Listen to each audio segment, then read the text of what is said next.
Selamat datang di X Undercover. Channel ini merupakan perbincangan antara Dr. Jaya dan Pak Franky yang bertujuan untuk edukasi serta menceritakan pengalaman Dr. Jaya sebagai ahli forensik dan patologi. Sekedar informasi terkait jadwal tayang X Undercover yang akan tayang setiap hari Senin, Rabu, dan Jumat. Maka dari itu, untuk mendukung channel ini agar selalu memberikan tayangan yang informatif dan edukatif, kalian bisa dukung kami dengan cara like, comment, subscribe, dan share. Dan selamat menonton! Tahu kan bathtub di rumah saya copot tuh. Iya, itu betul memang. Bener ya. Nah, terus misalnya kalau di kamar mandi, ya jangan lantai licin lah. Lebih gampang, lebih susah kan? Pakai lantai yang benjol-benjol dan segala macam. Ya, Dan setiap saat kalau dia mau kencing apa segala macam, itu ke kamar mandi tuh harus dijaga. Nah, ada satu cara. Kita makan nggak ada yang kelupaan kan dok ya? Nggak. Nah, ini kayaknya demensia the series kayaknya perlu lanjutin dok. Tapi ya kemarin kan saya cerita sama dokter Jaya, saya divonis waktu praktik ke tempat praktik yang di RSPAD, saya periksa, saya punya saraf-saraf ke dokter saraf, saya dicurigai atau lebih tepatnya sih kalau menurut saya divonis Parkinson karena dokter saraf di sana sudah menemukan 4 gejala Parkinson di kondisi saya. Ya, tapi sekarang pertanyaannya gini, sebelum ke sana tuh ada keluhan apaan? Kok bisa periksanya ke sana? Karena jarang loh orang-orang Parkinson tuh datang masih usia 22 Parkinson, jarang. Saya tuh problemnya temporary apa ya? Pokoknya bukan mau ngecek Parkinson. Problemnya apa? Saya kehilangan tenaga di anggota-anggota badan saya nih, tangan, kaki. Terus dicek pakai setrum segala macam. Nah, tapi bukan itu, pasti yang pertama ganglion nggak pakai setrum. Saya lupa. Udah lama sih. Pertama, kalau dia curigai Parkinson itu yang jelas gejala utamanya gemeteran. Oh iya. Pasti itu yang diperiksa dulu. Jadi jangan pakai yang alat-alat dulu. Iya. Diapain? Itu ceritanya saya dramatisir dikit dok. Karena saya sebel banget. Disuruh nonton TV. Pak, coba nonton. Toto di kepala saya ditaruh satu barang. Ngapain lagi si dokter? Toto kepala saya cenat dilistrikin. Parah tuh dokter nggak ngomong-ngomong. Saya bilang, dokter nggak ngomong-ngomong. Tapi yang lebih seru lagi bukan soal itu dok. Sebelumnya saya ke rumah sakit lain. Rumah sakit lain tuh ketemu dokter saraf juga. Karena saya kan biasa dok cari second opinion. Jadi pertama ke rumah sakit lain dulu swasta. Karena ada temen kasih tahu katanya di situ dokter sarafnya bolehlah. Yang lucu tuh apa? Saya dicurigai kan keseimbangan dok, karena tenaga nggak ada segala macam. Ya pokoknya tesnya lucu-lucu banget deh. Mulai dari yang tadi gemeteran itu. Gimana caranya ngetesnya? Tolong minta kertas Fit. Ada kertas nggak? Oke, sambil nunggu. Jadi sambil nunggu kertasnya dok, ada 2 yang saya disuruh. Pertama, kan ini kan misalkan ini kotakan ruang praktek nih. Ini kan ada tempat tidur ya? Ya. Tempat tidur, misalkan inilah begini ya. Ini ruang prakteknya begini. Suruh berdiri di sini. Ya. Berdiri di sini. Dia bilang tutup mata, jalan di tempat selama 30 detik. Saya tutup mata, jalan di tempat. Begitu 15 detik disuruh stop. Udah deh katanya nggak usah diterusin. Soalnya ternyata saya disuruh jalan di tempat, saya jalannya ke depan dan itu belok ke kiri. Nabraklah ini. Nabrak si tempat tidur. Nggak usah 30 detik, 15 detik aja kamu udah nabrak. Kayaknya kamu merem sembari ngimpi kali. Enggak, saya pikir saya udah bener. Ternyata sambil jalan itu juga jalan di tempat aja, nggak jalan di tempat. Jadi bagus juga dok. Jadi kalau saya untuk ekonomi pembangunan ini disebut jalan di tempat masih ada kemajuan walaupun muter. Nah disuruh begini nih dok. Sekarang saya giniin dulu ya. Ini nggak disengaja nih dok, nggak disengaja ini. Kalau lagi main jelangkung tuh berarti udah datang rohnya. Oh iya. Ya, ini yang tangan kiri saya tek gemeteran. Itu nih Fit. Namanya apa itu? Tremor. Ada filmnya dok. Filmnya Tremor itu, tapi bukan masalah itu. Kalau di film itu tremor itu ada cacing gede di bawah lapisan tanah, itu menyebabkan tremor di suatu tempat ya. Kan cacingnya gede tuh. Gempa bumi, tremor. Nah, jadi gitu, memang saya tremor ini. Tadi bukan belaga tuh ya? Bukan, ini memang, tapi kan rada keren dok. Kan kalau kita tremor gini kan, nggak semua orang bisa dok. Gitu. Jadi ada teman-teman bilang, Frank, lu cek tuh, lu jantung tuh. Orang kalau jantung tremor, kok banyak banget nih orang nganjurin sana nganjurin sini. Tapi yang saya punya pemikiran ya saya ke dokter saraf dulu, dokter ahli saraf dok. Karena kalau dokter saraf itu saya bilang rada beda dok ya. Dokter spesialis saraf gitu ya. Tapi sekarang udah ganti namanya Franky. Apa? SPN. Spesialis neurologi. Bukan sekolah polisi negara dok ya. Yang di Lido sana. Oke, jadi kayak gitu dok. Saya dikasih tahu 4 sama dia sudah ada di badan kamu. Jadi kayaknya kamu Parkinson. Gitu. Ya itu baru ini. Tapi kamu sendiri gemeterannya itu sampai ada gangguan nggak di rumah? Misalnya buka pintu, pegang gelas, pegang piring. Nah, kalau dulu nih dok, nggak terlalu parah kayak sekarang. Dulu kapan? Dulu waktu saya waktu kesana tuh 2018. Berapa tahun tuh? 3 tahun, 5 tahun, 7 tahun, 4-6 tahun lalu lah. Karena saya tempo hari itu masih sebatas cuman begitu doang. Jadi getarannya itu tadi saya baru sadar ternyata getarannya itu lebih gede daripada waktu dulu. Ya. Jadi makin ke sekarang nih getarannya makin besar. Kalau masalah masukin anak kunci ke induk kuncinya, itu selalu nggak bisa sekali tuh. Mesti dibantu tangan yang satu nggak? Enggak. Jadi satu mendekati dulu, dan gitu baru kita geser. Ya, geser sampai pas. Pegang itu piring, gelas, jatuh nggak? Kalau zaman dulu nggak. Tapi yang ini kejadian benar nih. Saya yang agak shock itu saya memang udah pernah ngelihat orang-orang Parkinson. Ini kok begitu ya? Sampai orang tuh nyendok aja makan nggak masuk ke mulut. Iya. Saya mulai agak curiga dikit, jangan-jangan saya bisa seperti itu nih. Dan itu kejadiannya kemarin, belum ya kira-kira 2-3 bulan lalu, saya beli ke fast food KFC. KFC itu kan ada sopnya. Sopnya saya mau pindahin, angkat ke sini. Begini tumpah. Tumpah tuh udah. Jadi tapi nggak sampai jatuh ya? Enggak. Tapi ini gedek deh ya, shaking. Padahal di depannya nggak ada cewek cakep.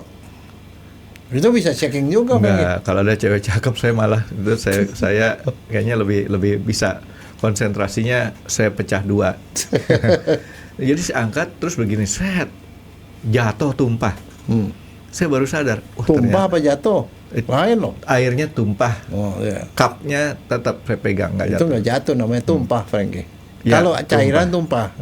Kalau yang padat jatuh. Nah. Kalau jatuh itu udah tremor bener, Franky. Kalau jatuh nanti urusan dokter jadi di forensikin tuh jatuhnya 1 garis apa berapa garis tuh. Gitu dok. Jadi si tangan ini ternyata kiri lebih parah. Makanya sekarang kalau saya lagi makan, saya nggak mau angkat apa namanya mangkok yang isinya ada air. Khawatirnya ada orang di sebelah bajunya basah tuh gara-gara saya. Jadi saya geser, nggak mau diangkat gitu. Karena pengalaman kayak gitu. Dan ini sekarang saya lagi latihan lagi untuk supaya bisa lebih fokus lagi.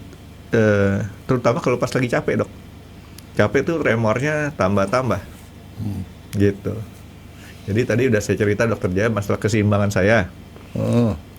Jalan di tempat tapi malah maju. Nah sekarang saya mau nanya sih tulisan. Kamu pernah bisa nulis nggak? Tulis tebal tipis. Dokter Nggak Jaya. serius nih. Kan pelajaran tebal tipis ada waktu SD. Aduh, Dokter Jaya, itu yang saya nggak pernah mau saya ingat-ingat lagi, Dok. Oh. Buat saya sorry aja, Dok, kalau Dokter Jaya, saya nggak pernah dapat 6, Dok, tebal tipis, Dok. Berapa? 4,5, 5, 4,5, 5 minus. Enggak, Itu tulisan tebal tipis saya nilainya segitu. Sebenarnya tulisan jelek nggak bisa dibaca. Itu adalah salah satu tanda awal Parkinson. Oh, dari kelas 1 SD Nah, itu tulisan saya nggak pernah beres.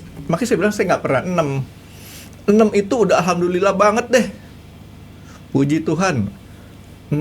Sementara teman saya almarhum udah sekarang itu perempuan dapatnya 7,5, 8, 7,5 nilainya.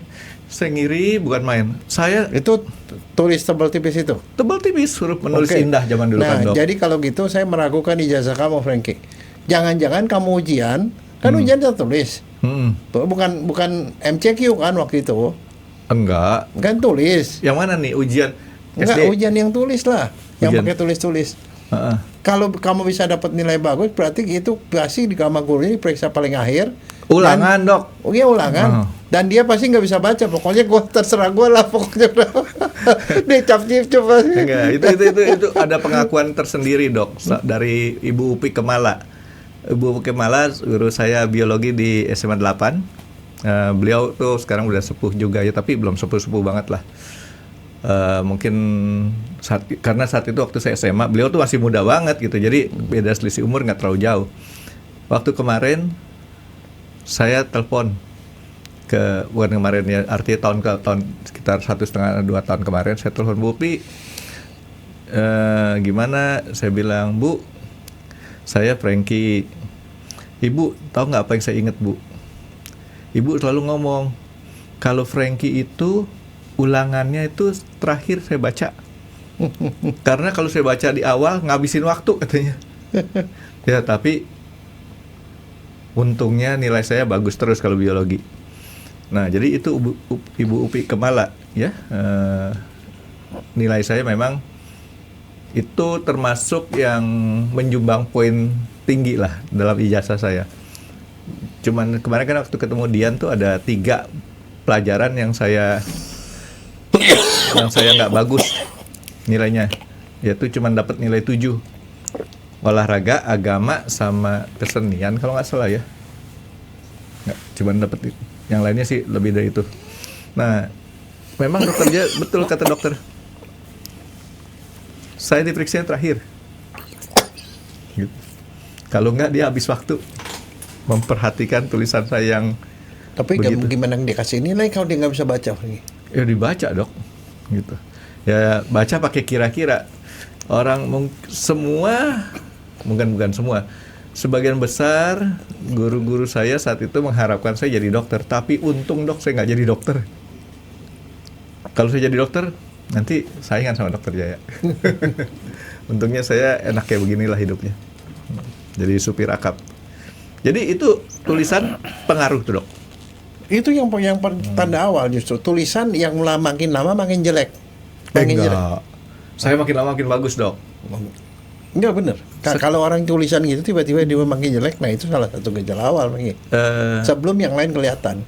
Saya lebih bagusnya karena gini, ternyata ya. Ini buat orang-orang yang zaman dulu sih, zaman sekarang udah beda.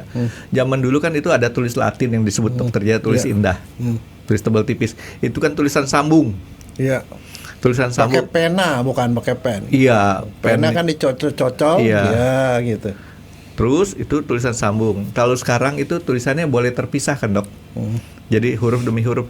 Begitu saya ganti mode tulisan saya menjadi mode tulisan terpisah, jadi lebih bagus. Kalau enggak, ya tetap susah dibaca. Kemarin saya coba, saya menulis indah lagi, ya udah mendingan. Saya tulisannya kayak naik kereta api, naik turun. Gitu. Oke, Dok. Saya kebanyakan ngomong nih, Dokter. Enggak, Ceritain. sekarang pertanyaannya gini. Oh, dokter nanya bagian lagi. apa di kepala kamu yang rusak itu sebenarnya pada PD? PD itu istilahnya PD, Frankie. Apa tuh? Parkinson disease. Parkinson disease. Apa yang rusak di otak bagian mana? Otak ini kan ada Oh. ini otak besar. Di Di belakang ini kondeknya itu ada kotak kecil, terus ada batang otak. Saya pikir dokter tanya di kepala saya mau bilang yang rusak itu bagian rambutnya, Dok. Karena rambut saya nggak pernah bisa terlalu rapi gitu kan. Nah, kalau itu kan bagian dalam otak ya. Bagian dalam otak saya sengaja mikir nunggu dokter Jang ngomong. Apa, Dok? Di midbrain, bagian otak tengah. Jadi gini loh, ini otak itu kan bentuknya seperti kayak bola. Itu ada batang. Batang itu sumsum tulang belakang. Kan dia nancep gitu. Nah, di bagian belakang tuh nempel otak kecil. Di belakangnya nempel otak kan kecil. Otak kanan kiri ini, Dok, katanya, Dok, ada otak kanan, ada otak kiri, ya, Dok. pokoknya itu satu otak lah. Terus ada tiangnya kan, tiangnya yang nancep dari sini sampai ke bawah. Ekor. Nah, di belakang itu nempel otak kecil. Oke. Nah, batang otak yang nancep ke otak itu, yang paling atasnya itu namanya midbrain. Midbrain. Nama Nah, kerennya. midbrain itu di situ ada daerah yang kalau kita misalnya kita otopsi, kita potong tuh, pasti kita pisahin 3 otak besar, otak kecil sama batang otak. Itu batang otak namanya. Yang nempel ke otak besar itu kan bonggolnya itu masuk ke midbrain. Kalau dipotong, ada daerah yang warnanya hitam. Berupa daerah kanan kiri itu hitam.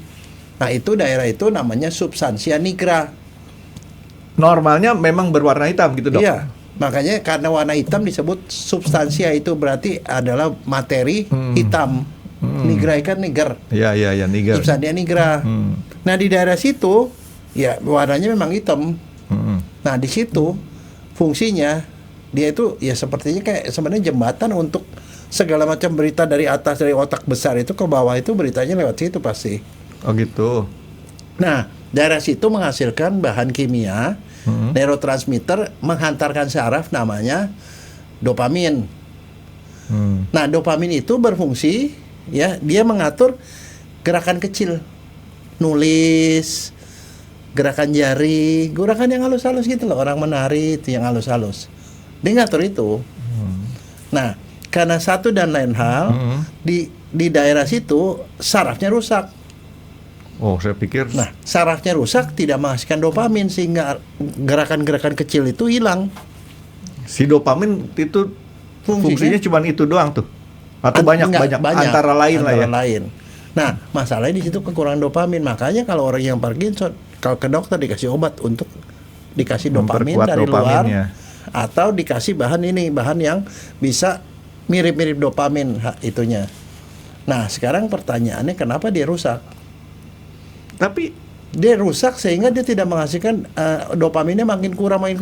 Nah, proses mulai dia kurang dopamin sampai dopaminnya habis atau dia parah Parkinsonnya itu bisa sampai 20 tahun. Nah, itu pelan-pelan. Makanya kalau kamu bilang dari kecil makin lama makin berat, iya.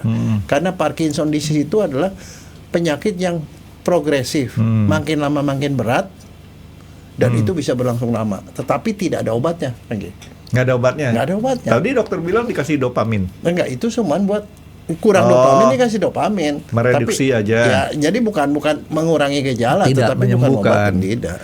Jadi saya sudah dari umur kecil, anak kecil itu dari SD sudah dopaminnya kurang. Ya. Nah, sekarang pertanyaannya kenapa? Apa sebabnya? Apa menjadi penyebab akar dari Parkinson itu? Si dopamin kurang, tapi dopamin itu timbulnya dibikin di situ. Sumber dopaminnya, Dok? Ya, di saraf yang ada di situ. Sumber dopamin dari saraf-saraf tadi. Nah, sekarang masalahnya orang kan nggak tahu itu sebabnya apa. Tapi kembali lagi, kan kita selalu ngomong bahwa namanya penyakit itu asalnya selalu ada genetik, ada lingkungan. Genetik mah bawaan. Kalau orang tua kamu Parkinson, ada kemungkinan kamu juga menderita Parkinson. Itu 10-15% Frankie, dari mungkin orang yang dari mami saya kali, Dok, ya. Karena waktu saya masih kecil, waktu mami saya masih ada, dia suka cerita tangannya suka gemeteran. Itu faktor. Cuman perannya cuma 10-15%. Nah, antara 85-90% sebabnya itu adalah lingkungan dari luar. Nah, itu dia. Nah, apa itu lingkungan? Saya nggak tahu. Ini apakah ini termasuk yang berpengaruh apa enggak? Kita angkat-angkat berat, Dok? Tidak. Nggak ngerusak saraf. Pernah tahu siapa yang pernah sakit Parkinson? Sangat terkenal. Muhammad Ali. Ya. Oh. Kenapa dia Muhammad Ali kena Parkinson? Muhammad Ali kena Parkinson. Ya seneng aja sih Parkinsonnya kali dok sama dia. Bukan, karena kepalanya dijadiin sasaran. Nah kalau orang-orang tinju itu yang dihantam apa sih? Dia mau hantam kepala, tapi kan dijaga-jaga kepalanya, makanya dihantamnya perut kan. Nah itu jeleknya si Muhammad Ali, nggak pernah dijaga tuh kepalanya dok. Nah, kepala yang berguncang, trauma pada kepala, entah traumanya itu bisa karena stroke, bisa karena trauma kecelakaan lalu lintas, dipukul orang, segala trauma kapitis itu salah satu penyebab itu. Atau apalagi pestisida, Frankie. Makanya waktu itu kan kita pernah ngomong kalau orang makan buah mesti dihandle yang benar, buahnya direndam sama Air mengalir atau makannya jangan pakai biji, bahkan pakai kulitnya. Karena itu pestisida itu salah satu yang bikin. Jadi ada banyak faktor, tetapi faktor lingkungan itu pengaruh. Tapi sebagian besar kita tidak tahu apa sebabnya. Ya, dokter Jaya tadi saya ambil rangkuman sedikit dok. Pengaruh keturunan itu cuma 10%, betul dok ya? Yang lainnya justru dari lingkungan. Nah lingkungannya apa aja itu banyak. Itu multifaktorial. Jadi artinya kalau sebabnya apa sih? Mboh gak tahu. Tapi yang pernah diketahui ada hubungannya adalah itu. Jadi trauma kepala dan kedua itu pestisida. Masuk akal sih dok. Dokter Jaya pernah nonton Muhammad Ali bertanding kan? Ya. Dia kadang-kadang kan sok gaya, tangannya di bawah dok. Dibiarin orang nyocol mukanya gitu kan, sambil dia ngeles-ngeles, tapi kan ada yang kena tuh. Tapi yang kepalanya dilindungi banget siapa? Mike Tyson, Frankie. Mike Tyson kan begini mulu loh. Kalau enggak Frazier, Joe Frazier. Itu Muhammad Ali pernah dihantam KO di Harare kalau nggak salah ya, sama Joe Frazier ya, tahun 73 tuh KO dia. Oke, jadi kepala kita tetap kita masih jaga. Makanya iya. Nah makanya Frankie, petinju kalau yang namanya profesional sama amatir apa bedanya? Ayo. Kalau kamu tahu. Pertama, saya kalau profesional dia dapat duit, ada sponsor. Duitnya banyak. Ya, karena dia dua-duanya dapat duit. Menjadikan mata pencahariannya di situ. Ya. Profesional.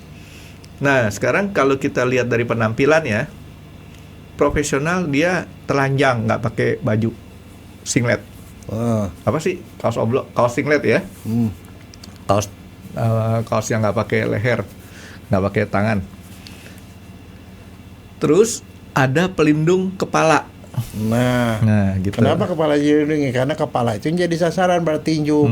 Kalau dia amatir, dia masih perlu kepalanya untuk kerjaan lain. Ya. Hidupnya dari kerjaan yang lain, kepalanya dilindungi. Karena bukan itu profesi utamanya. Ya. Jadi siap-siap untuk orang-orang yang tinju profesional. Siap-siap resiko untuk kena Parkinson disease di hari tua. Kalau dia nggak mungkin nggak kena, Frankie. Kalau dia mau bertinju nggak mungkin nggak kena kepala, Frankie. Kan nggak mungkin. Kan dia sengaja dia memang menghadiahkan kepalanya, justru dia dibayar mahal karena kepalanya yang dihajar. Iya, jadi si Muhammad Ali itu, tapi saya juga nggak tahu deh dok ya. Itu kan sarung tinju tuh dok. Dokter pernah masukin tangannya ke sarung tinju nggak? Nggak. Ternyata beda dok. Kalau berantem itu kan tangannya ngepel gini dok. Sarung tinju enggak, cuman begini nih. Kalau nggak salah ya, saya pernah masukin, saya beli sarung tinju. Cuman begini, dia jadi istilahnya kayak begini dong. Nggak bisa kenceng begini. Ngepelnya nggak kenceng banget, tapi tetap aja ada massa kan. Massa ada kecepatan. Ya nanti ada dia punya powernya, jadi berasa kan. Gitu. Jadi itu sebabnya. Nah sekarang sebenarnya gini. Sebenarnya kalau orang Parkinson itu, kalau misalnya dia Parkinson kemudian dia meninggal, kan di substansia nigra itu ada kelainannya. Sebenarnya apa sih yang terjadi di situ? Kenapa bisa jadi begitu gitu loh? Nah itu. Iya kan tadi jelas dopamin kurang karena selnya rusak. Ternyata kalau diperhatiin tuh sel-sel sarafnya pada rusak memang pergi. Ini kebalik, saya mesti nanya sama dokter Jaya tuh. Kalau dokter Jaya sama saya nanyanya saya nggak bisa. Saya mesti nanya sama dokter Jaya. Tapi itu karena dia selnya rusak. Dan sel rusaknya pelan-pelan dia rusak, ngembet ke tempat lain. Jadi makin lama makin banyak yang rusak. Itu yang menerangkan kenapa gejalanya progresif. Makin lama makin parah. Karena yang rusak makin banyak. Nah di situ sebenarnya begini.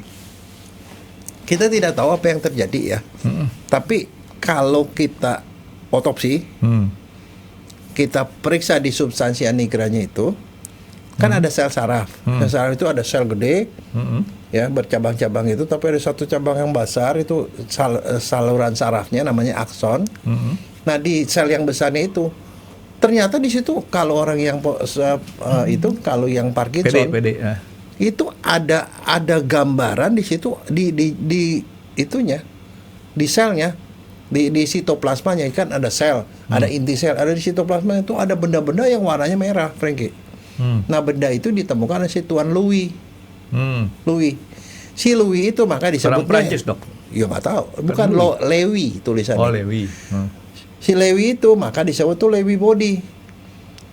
Lewy body. Nah ada itu salah satu tanda bahwa dia Parkinson. Tapi apa sebabnya? Begitu diperiksa ternyata si Lewy body itu adalah protein. Protein yang namanya alpha synuclein. Nah sel protein itu dia nempel di situ, menggumpal sehingga produksi dopamin tuh terganggu. Oh, jadi si Louis sebutnya Lewy body. Kalau orang supir akap mah taunya Lewy panjang di Bandung, Dok.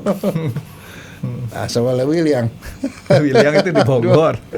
Oke, jadi si Lewy ini yang berhasil menemukan penyebab rusaknya si.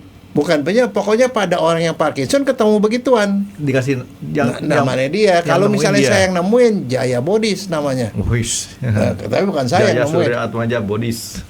Nah, si Louis body itu diperiksa, ternyata itu protein. Protein namanya alpha synuclein.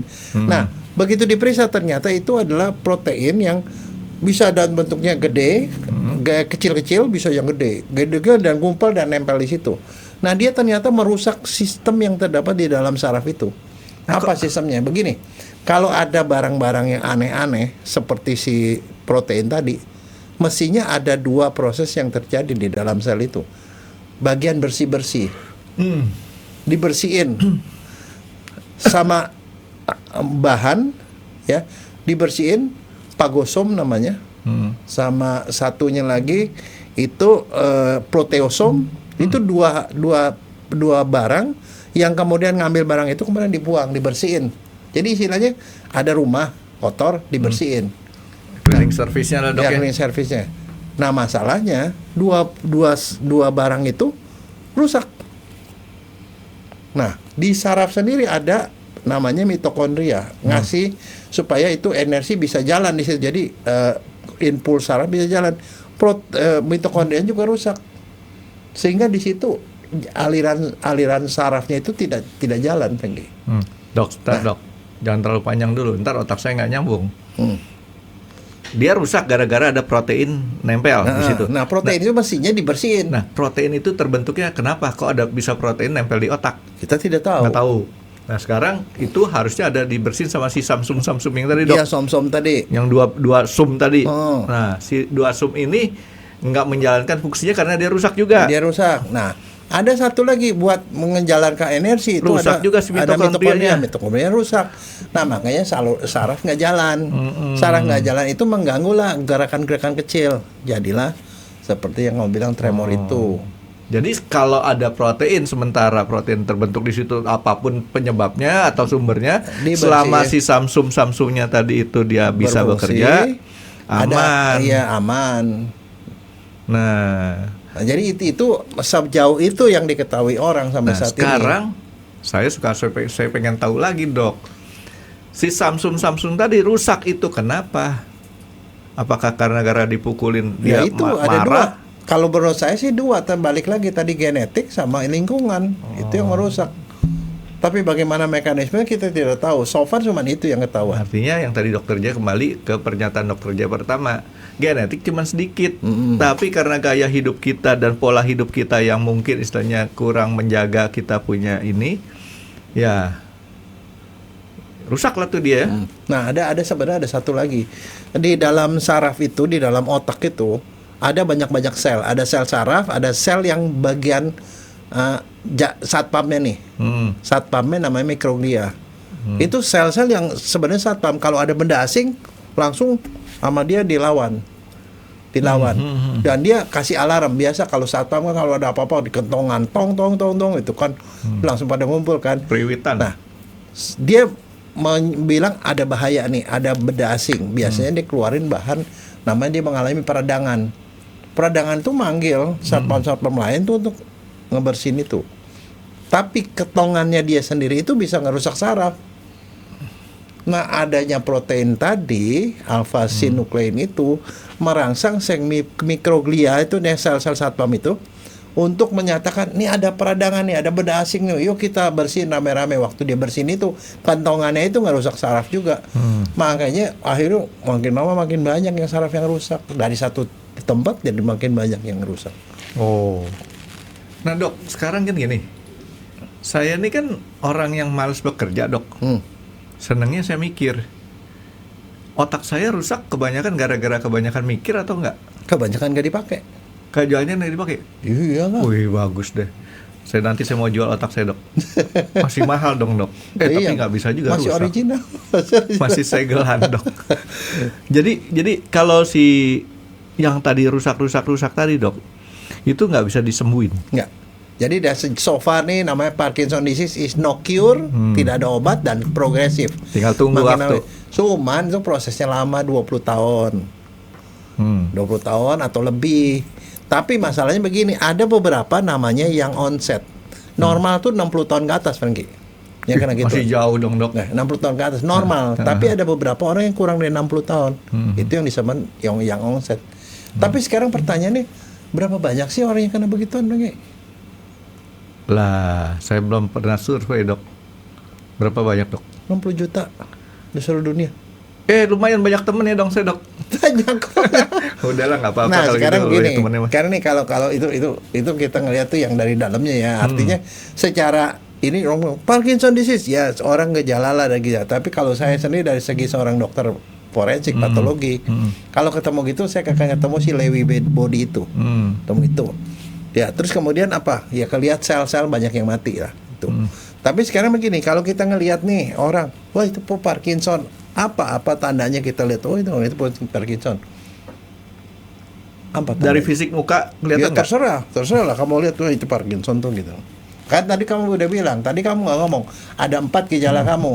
Tapi yang 4 tuh apa? Kamu cuma ngomong tremor doang tadi. Tremor, keseimbangan dok tadi. Ya udah dua lagi. Apa lagi ya? Saya lupa tuh.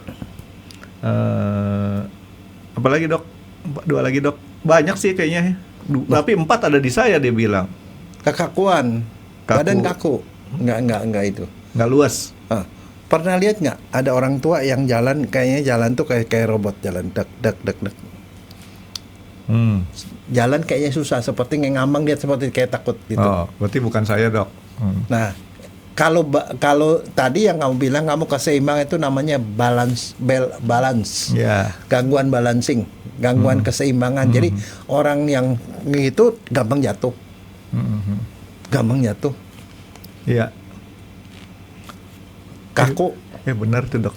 Saya yang dokter bilang gampang jatuh. Saya nggak tahu karena saya trauma atau gimana. Saya nggak berani nyebrang. Kalau dokter kan tahu kan ada kalau ini kapal sama dermaganya kadang-kadang tuh kalau tukang-tukang tuh bawa itu cuman pakai 1 papan doang dok. Iya. Saya nggak berani nyebrang itu karena saya punya keseimbangan jelek, saya takut cemplung gitu kan. Memang enggak itu problem ya. Gangguan keseimbangan, tapi kaku juga. Kaku juga. Kaku. Apalagi? Kaku, keseimbangan, tremor. Apalagi dok? Sebenarnya ada satu kalau orang nih kalau yang udah rada-rada parah ya.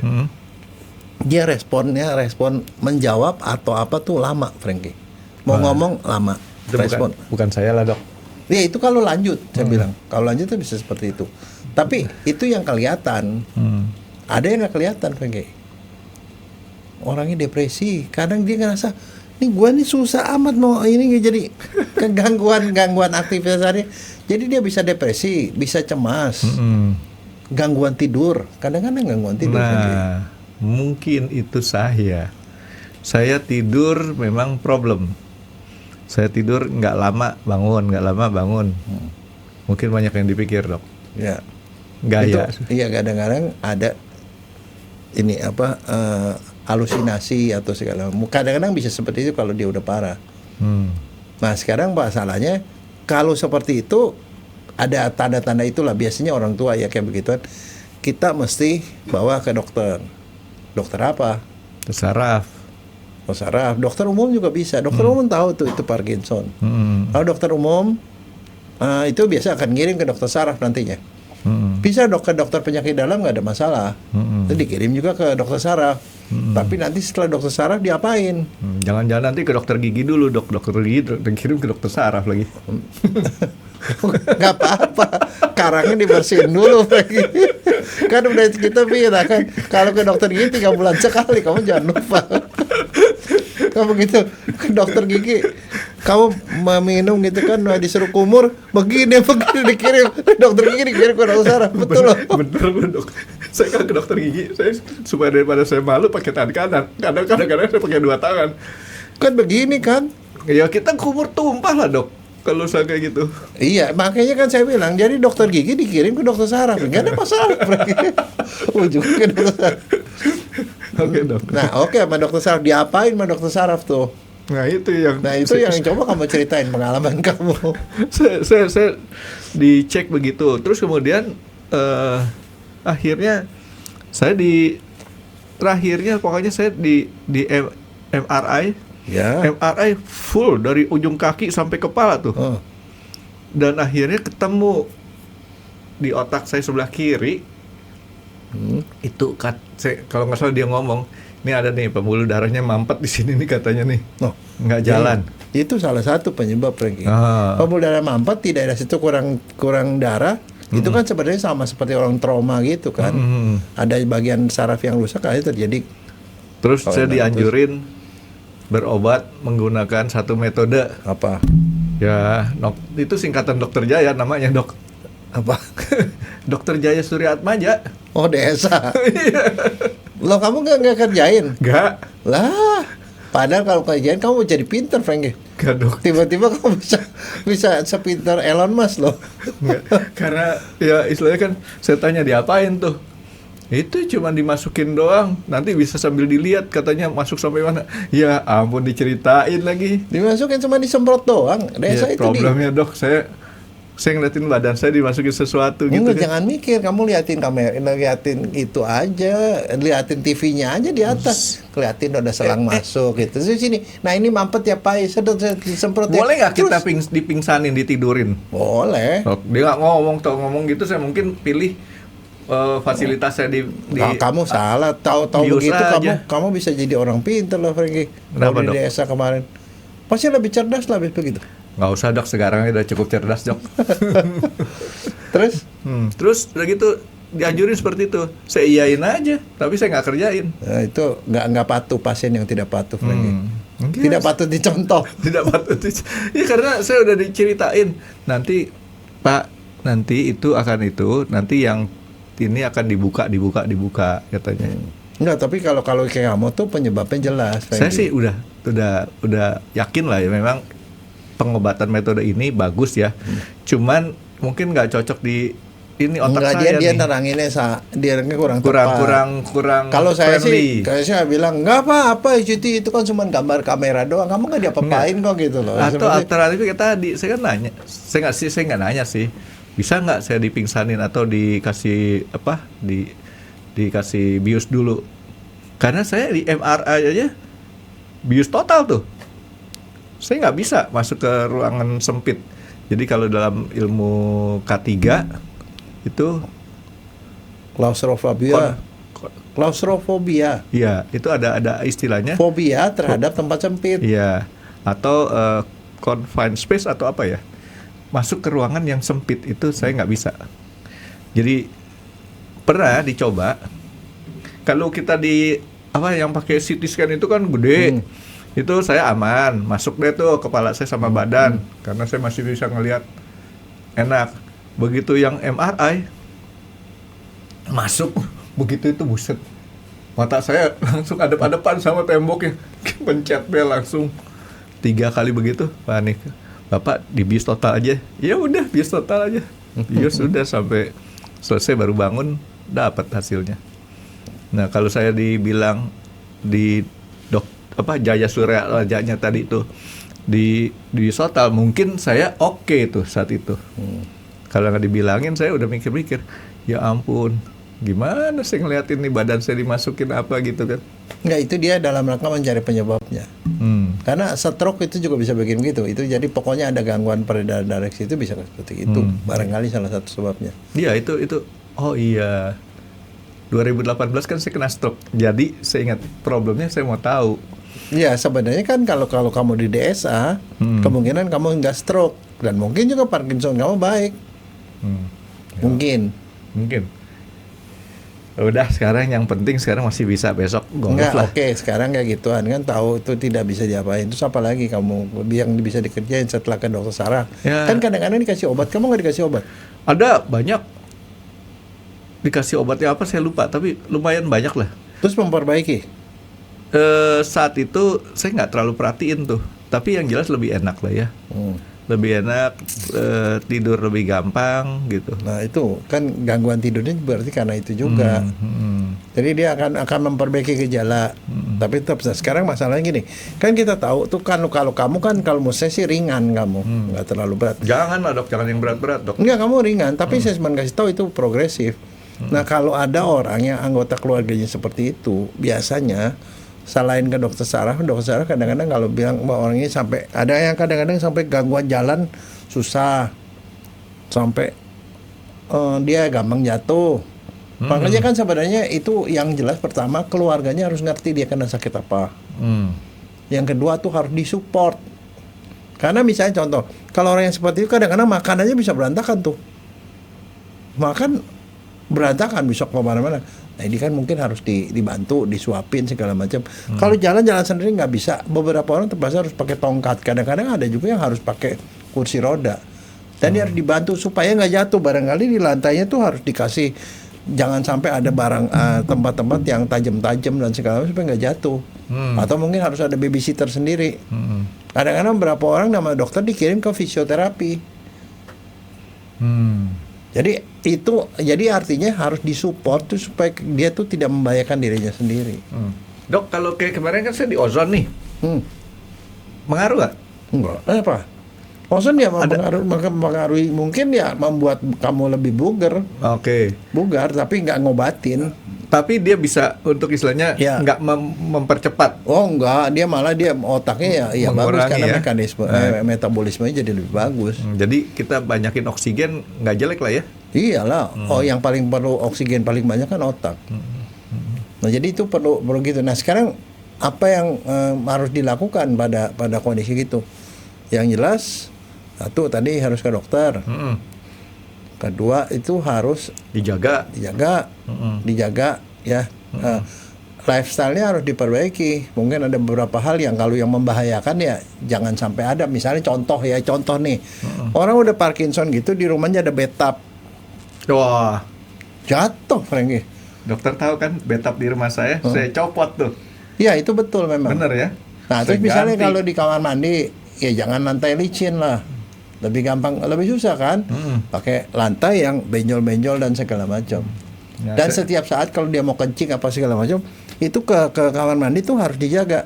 Nah ada satu cara, bagaimana caranya kalau misalnya malam mau kencing lagi, dia keluar dari ranjang tidur, yang sering kali orang jatuh, orang normal aja tuh bisa jatuh, Frankie. Supaya dia nggak jatuh pada waktu dia mau ke WC. Di cara bangun ya dok. Iya, bagaimana? Saya bangunnya tuh saya walaupun masih bisa bangun dengan gampang ya, tapi saya sudah memperhatikan kalau saya bangun dengan langsung bangun begini dok, sini Oleng. sakit nih dok. Nggak oleng. Nah, Oleng jadi dan- saya miring dulu, terus saya pakai bantuan tenaga tangan, badan saya naik. Tapi yang Sebenarnya- jelas, Hah? yang jelas jangan sampai buka kulkas terus kencing dok. Oh, itu udah halusinasi, Frank. Karena kulkas sekarang kan gede-gede. Udah gitu besoknya ngomong sama anak, sekarang udah modern ya rumah. Begitu gua buka kamar mandi ada Langsung nyala lampunya. Jadi sebenarnya caranya adalah dari baring, miring dulu ke arah luar, ya tunggu sebentar biar tubuh beradaptasi, kemudian kaki turun, duduk, tunggu sebentar, berdiri, tunggu sebentar baru jalan. Jadi itu yang membuat keseimbangan kita udah oke. Kalau itu tidak dilakukan biasanya 1 menit atau setengah menit. Nah, habis itu baru jalan. Jadi jangan langsung tidur, bangkit, langsung jalan. Itu seloyongan bisa bahaya. Saya kasih satu tips lagi, Dok. Saya kalau saat seperti itu, Dok, bangun terus saya ke WC, walaupun WC di kamar sendiri di dalam, itu kan perlu kira-kira sekitar 5 meteran tuh ke kamar mandi. Saya malas. Akhirnya saya pakai pispot. Enggak masalah. Saya, itu adalah salah satu upaya pada orang yang itu untuk mencegah itu. Jadi ada pispot nggak ada masalah. Lebih enak, Dok. Pispot. Karena kita nggak perlu sampai jalan, habis kencing di pispot, tidurnya lebih cepat. Kalau habis jalan kita tunggu badan kita ngos-ngosannya hilang dulu. Kadang-kadang nggak bisa tidur lagi, Frankie. Kenapa, Dok? Enggak, orang tua kan suka gitu. Kalau udah bangun susah tidur lagi. Nah, maka dari itu supaya kita gampang tidur lagi, jangan sampai jalan. Kalau jalan itu kan kita punya itu kayak mesin, Dok, mobil. Udah dijalanin kan udah itu tunggu dingin dulu. Tapi ada yang lebih praktis lagi, Frankie. Apa, Dok? Pasang kateter. Wah. Itu mau buat orang sakit, Dok. Kamu bisa sembari tidur kencing. Nggak berasa, tahu-tahu keluar aja tuh. Enggak lah yang kayak gitu. Selama masih sehat dan saya mudah-mudahan jangan sampai saya dipasang kateter lah. Nah gini, sekarang kenapa kita mesti bicarakan ini? Karena gini, populasi di seluruh dunia itu semua orang yang tua makin lama makin banyak, Frankie. Karena fasilitas kesehatan makin bagus, gaya hidup juga makin bagus. Jadi orang yang umur panjang makin banyak. Jadi kan dibilang yang orang kena Parkinson itu cukup banyak jumlahnya. Berapa jadi tadi 50 atau 60 juta? 60 juta ya. Jadi gede loh, Dok. ujung-ujungnya akan banyak orang yang seperti itu, sehingga yang mesti ya bersyukurlah kalau kita nggak sampai kena begituan. Tetapi kalau yang kena gitu, ya mohon keluarganya itu support dan ya diberi fasilitas supaya mereka tidak celaka gitu. Tapi Dan berobat ke dokter. Tapi yang kejadian kayak saya rasanya banyak tuh, Dok. Wah, emang banyak. Yang tangan begini nih, Dok. Karena saya perhatikan beberapa tempat ada orang yang juga tangannya begini terus gitu kan. Jadi walaupun dia mungkin nggak tahu penyakitnya apa. Nggak, kalau begitu tanpa sebab bisa, Frankie. Kenapa? Ya kalau misalnya ketakutan sama bos, saking ketakutannya begitu apa tremor gitu, bisa loh. Iya. Sama penagih utang orangnya, gitu. Itu bukan, Frankie. Nah, Dok, saya mau tanya.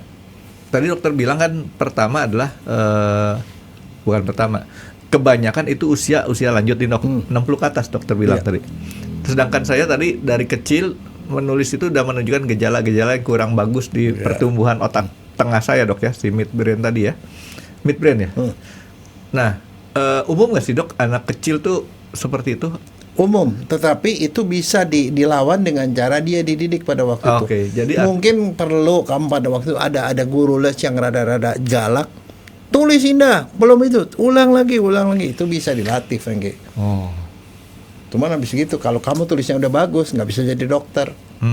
Kan dokter, salah satu syaratnya tulisan harus jelek, Frankie. Dokter itu repot. Saya ketemu Dokter Jaya. Dokter Jaya tulisannya juga kan tulisan dokter. Wah, ya kan? Bagus lah saya.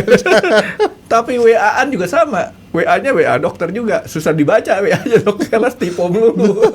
Loh, tipe bukan cara kita lah, Frankie. Kita ketik misalnya untuk, begitu diklik jadi untik.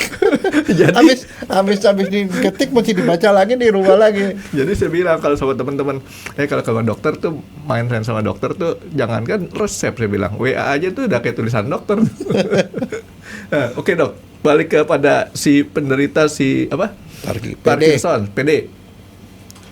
Anak kecil itu mungkin tadi kalau dokter bilang ada faktor genotif. Tadi mungkin kayak tadi saya bilang mami saya kan tangannya saya ingat masih sering ya. Kadang-kadang tremor.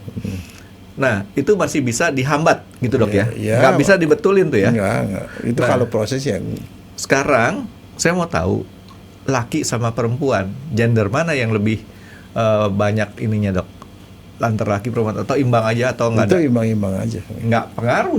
Perempuan juga kalau di kepalanya digetokin tiap hari gitu ya, Dok ya. Iya. Nanti kita coba cari buat sampel siapa, Dok, kepala perempuan yang kita getokin, Dok. Enggak, makanya kalau sekarang kalau saya bilang yang paling bagus adalah anak-anak yang muda-muda itu nggak boleh tawuran. Tawuran itu salah satu bisa menyebabkan di hari tua. Parah tuh. Nah itu kan ingat tuh saya tuh zaman itu masih ada tawuran loh, Frankie. Waktu saya ujian SMP, ujian SMA, ada tawuran. Masa Ada. Orang saya tuh ingat saya sampai orang rame-rame tawuran? Dulu mah zaman dulu kan nggak pakai tawuran, berantem 1 lawan 1, udah paling 5 lawan 5. Ya nggak, tapi kita ikut nonton kadang-kadang karena tinju juga, Frankie.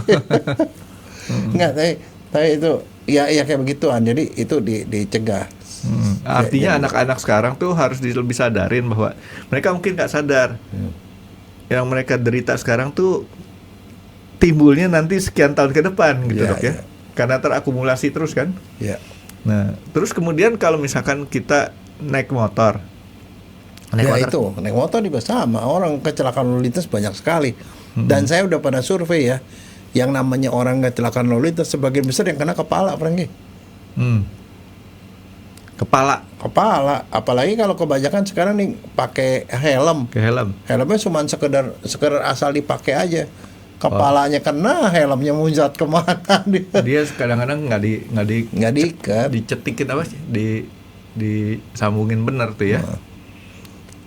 Jadi ya itu masalah, karena sekarang kayak kita motornya banyak sekali dibandingin mobil kan. Nah ini masalah helm juga harus dipilih helm yang benar-benar kualitasnya. Nggak ada. Sekarang nggak ada, Frankie. Mana ada sih? Coba kamu cari helm yang bermutu sekarang. Ada, Dok. Yang dipakai Valentino Rossi itu bagus, Dok. Soi sama Aral.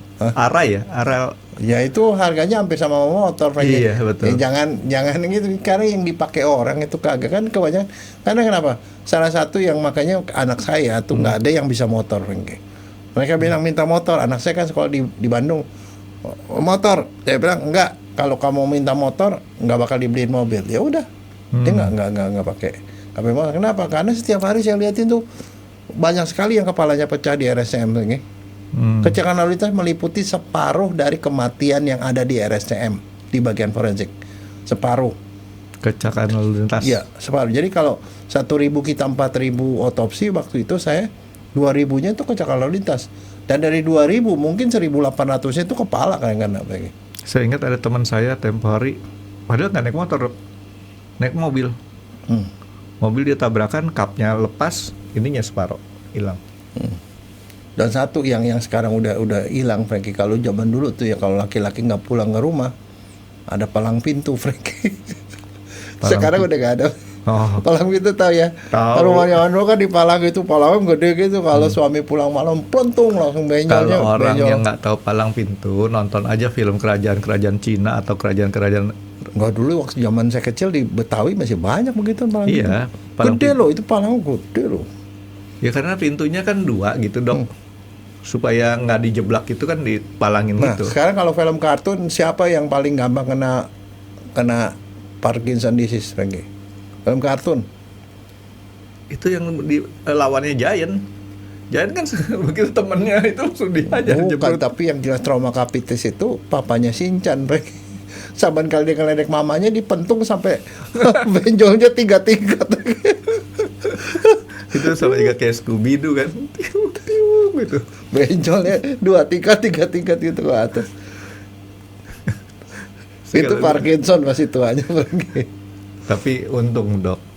Saya bilang untung tuh film kartun tersebut, Dok. Kenapa saya bilang untung? Dia nggak Parkinson. Nggak tua-tua dari dulu sampai sekarang si misalnya contoh Nobita sama si Sunilnya nggak pernah lulus sekolah, nggak tua-tua. Oke, Dok, jadi gender nggak ngaruh, laki perempuan sama aja. Dan ini satu hal yang kita nggak bisa betulin, cuman bisa kita cegah atau kita bisa hambat doang. Iya. Kira-kira gitu, Dok ya. Makanan, Dok. Ya makanan yang sehat lah, makanan yang sehat dan tidak mempengaruhi otak. Enggak, terbalik pertanyaan saya tuh makanan yang menyehatkan supaya otak kita bisa lebih terjaga tuh makanan yang model kayak gimana, Dok? Atau kita makan otak? Enggak, makanan yang sehat aja, biasa lah. Buah-buahan, sayur-sayuran. Iya. Nah, dari segi vitamin, ada sih beberapa yang diklaim itu vitamin memperbaiki metabolisme otak. nah, Tapi itu so far sih, ya kalau dokter sih antara percaya dan enggak. Ya boleh aja dimakan sih sejauh tidak membahayakan lah. dimakan. Ya artinya itu masih Ya itu sugesti suplemen lah ya. tambahan ya. Kalau kita percaya mungkin bagus ya. Nah, kalau kepala nih sederhana, Dok. Kita sering gitu. Ketok-ketok kepala pakai ini doang. Nggak ngaruh lah ya. Enggak apa-apa. Baru pengaruh kalau dia. Oh iya, tadi dokter bilang kan adanya di sini nih. Berarti kalau orang dipukul di belakang ini pengaruhnya lebih Mungkin berat lebih, ya. Makanya kalau orang olahraga nggak boleh pukul belakang kepala. Enggak kan, kalau kepala kan yang dipukul biasanya leher, Pak Franky. Kalau kamu lihat itu film-film spy atau apa kan yang dihantam kan leher kan di belakang. Sini nih dok, tek, udah. Sini Napas. pernapasan, tapi kalau yang di belakang tuh saraf yang di belakang dihantam. Pingsan langsung orang. Itu kabel utamanya soalnya. Kabel utama ya. Nah terus dokter Jaya, kalau untuk misalkan satu lagi nih, profesi dok yang selain bertinju sama olahraga keras dok ya, kegiatan profesi normal deh dok, yang harus hati-hati apa dok? Orang yang kerja di perusahaan-perusahaan kimia, Franky, kan paparannya dia tinggi. Apalagi pestisida siapa? Petani. Jadi petani kalau lagi nyemprot pestisida, ya mau ya pakai masker, pakai penutup dan segala macam. Karena itu kan resiko besar, Franky. Atau kita perhatikan arah angin dok ya? Ya. Jadi mungkin kan, mohon maaf nih, petani kita zaman dulu kan nggak gitu sadar terhadap kesehatan ya. Dan modalnya juga masih belum gitu dimodalin kalau lagi kerja. Kalau sekarang kan petani kita udah bagus, udah dimodali macam-macam, tapi ada kearifan lokal. Kalau nyiram pestisida, dia selalu lihat arah angin. Jadi kita nyiramnya ke sana, kita mundur tuh, shoot gitu. Ya tetapi kalau mereka yang namanya pakai baju lengan panjang, pakai sarung tangan, pakai tutup muka, itu kagak, Franky, masih belum. Saya nggak pernah lihat petani yang pakai begituan. Ini kalau soal masalah pestisida, mestinya ajak si Tony dok ya, pakai drone-nya dia dok. Ya kalau ya di tempat-tempat lain sih mereka udah pakai begituan, jadi pakai otomatisasi lah, robotik ya. Robotik. Jadi pekerjaan-pekerjaan yang bersinggungan dengan bahan-bahan kimia, pestisida, itu harus lebih aware. Ya. Gitu. Selain itu? Ya udah itu aja. Kalau bahan-bahan percetakan nggak ngaruh. Tapi sebenarnya chemical sih sebenarnya semua ada bahayanya, Frank, gitu. Tapi kan nggak kesana. Nggak, arahnya saya nggak tahu. Kita jadi tentang Parkinson disease itu nggak banyak yang kita ketahui karena penelitiannya juga nggak sampai sedalam itu juga. Banyak yang tidak diketahui. Tapi yang penting kalau udah ada, diagnosis sedini mungkin dan kemudian dia disupport aja begitu. Oke, nah ini pertanyaan yang mungkin saya tadi lupa tanya. Untuk kita pastikan kita menderita Parkinson nggak Parkinson, ke dokter saraf. Yeah. Dokter saraf itu nanti perlu diapain? Apakah nanti perlu diakses dengan alat-alat instrumen khusus atau cukup kita akses seperti aja? Pertama dia akan tanya gejalanya, tanya riwayat keluarga. Terus kemudian kalau dia perlu itu pemeriksaan fisik dan tadi kan dicari itu gejala-gejalanya memenuhi nggak dengan Parkinson. Periksa lab, biasanya lab darah. Lab darah diperiksa, terus kemudian ada imaging, kadang-kadang CT scan, MRI, segala seperti yang tadi saya itu. Cari penyebabnya apa? Ya udah seperti itu. Jadi tidak cukup dengan istilah anamnesis doang. Enggak. Soalnya kalau dia udah kasih obat tuh harus diminum terus. Nah itu yang saya nggak tahu, kamu tiba-tiba kamu stopin, padahal sebenarnya mestinya itu akan memperbaiki kualitas hidup, Franky, mestinya. Saya kalau beli obat mah rajin dok. Minumnya kagak. Iya betul dok. Minumnya nggak selesai biasanya kadang-kadang. Nah, makanya kamu harus punya pengasuh yang selalu ngasih obat. Nih dikasih gitu. Betul, serius lagi. Betul. Saya begitu saya udah sembuh, saya lihat dulu nih. Kalau bukan antibiotik, udahlah, udah beres nih. Enggak, itu kamunya sendiri, makanya harus belajar dan ngerti bahwa ini namanya ada beberapa obat yang memang harus dimakan terus. Termasuk nih obat ini, kalau dikasih sama dokter bilang, yang ini nih obatnya diminum terus ya kan dia harus diminum. Tapi kan kalau jangan takut bahwa itu efek sampingnya besar, enggak. Karena orang dokter kasih obat, apalagi obat yang disuruh diminum terus, itu biasanya sudah terbukti aman, Franky. Tapi kan kalau kita saraf-saraf kita ini agak nggak bagus dok, katanya kalau minum vitamin B12 lumayan nolong dok. Katanya. Wah, enggak lah, kalau kekurangan vitamin B12 sih ya, tapi kalau mau minum vitamin B12 kamu nggak kekurangan nggak ada gunanya. Oh. Pun kalau kamu minum pun dibuang di kencing, Franky.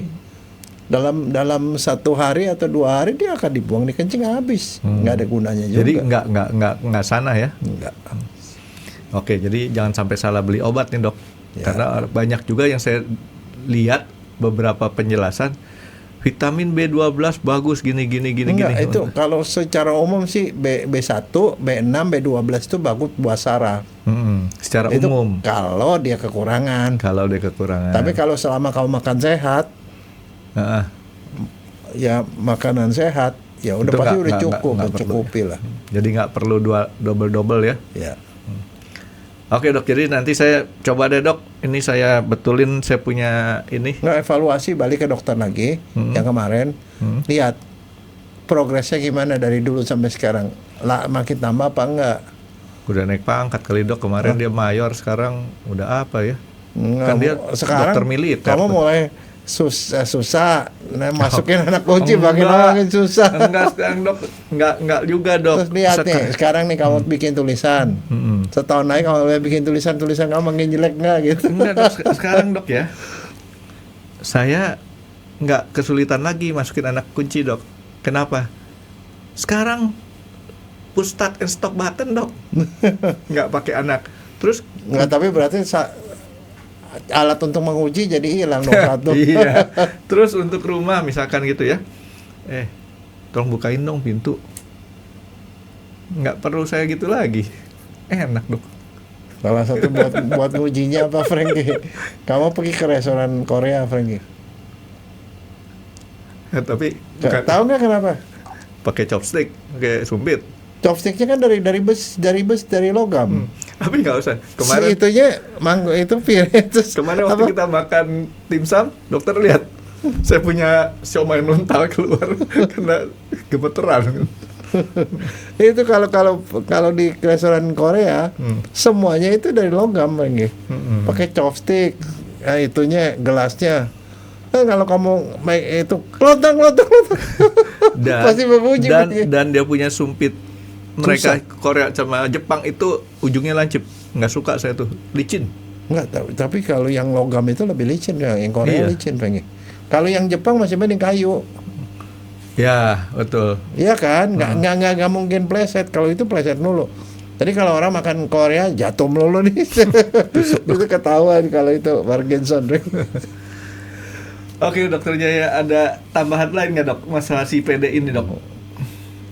Ya cukup lah. PD yang nggak bikin kita PD dok ya. Ya. Oke, thank you dokter.